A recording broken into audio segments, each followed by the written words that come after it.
சொந்தங்களுக்கு வணக்கம். எப்படி இருக்கிறீங்க எல்லாரும்?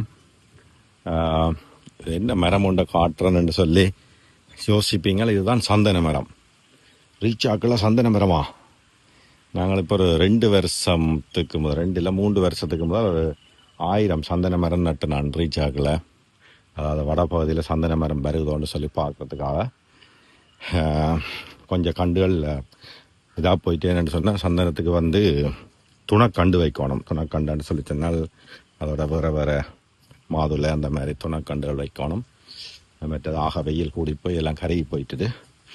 நான் இந்த ஒரு ஏரியாவை கொஞ்சம் காடு பத்துற மாதிரி விட்டு நாங்கள் என்னென்னு சொன்னால் இந்த சந்தன மரத்துக்கு கொஞ்சம் மினல் தேவைன்றதுக்காக இந்த இதான எல்லாம் அப்படி எங்கள் க்ளீன் பண்ணியிருக்கிறாங்க. க்ளீன் பண்ணது பிறகு வந்து பார்க்க சந்தோஷமாக கிடக்கு. நான் நினச்சேன் எல்லா சந்தனமும் பட்டு போச்சுன்னு சொல்லி. ஆனால் இல்லை, ஒரு 200-250 சந்தன மரம் தப்பிட்டுது.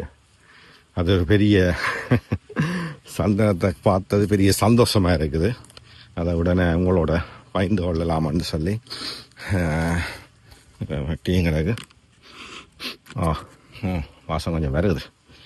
ஓகே, இது என்னென்னு சொல்லி சொன்னால் ஒரு சந்தன காடை வந்து உருவாக்கலாம். இதுக்குள்ள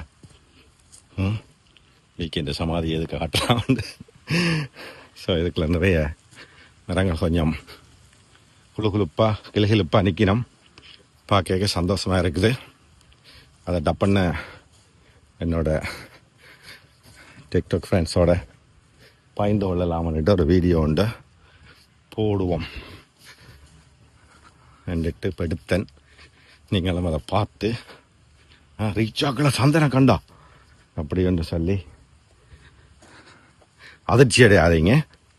விரைக்கெலாம் நீங்கள் வந்து சந்தனம் கண்டா பார்க்கலாம், அவ்வளோதான்.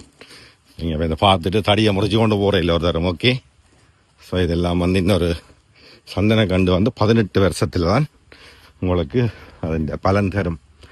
நாங்கள் இப்போ 3 வருஷம் வேணால் இன்னும் 15 வருஷம் சென்றதுக்கு பிறகு தான் இதை வெட்டலாம். அதுக்கிடையில் நான் இருக்கிறேனா இல்லை. ஆனால் எங்களை மக்களுக்கு வந்து வட பகுதியில் சந்தன காட்டை பார்க்குறதுக்கான ஒரு வாய்ப்பு இருக்குது, அவ்வளோதான். அதை உருவாக்கி வச்சிருக்குது. நீங்களும் வந்து விரைவில் பாருங்கள். நன்றி.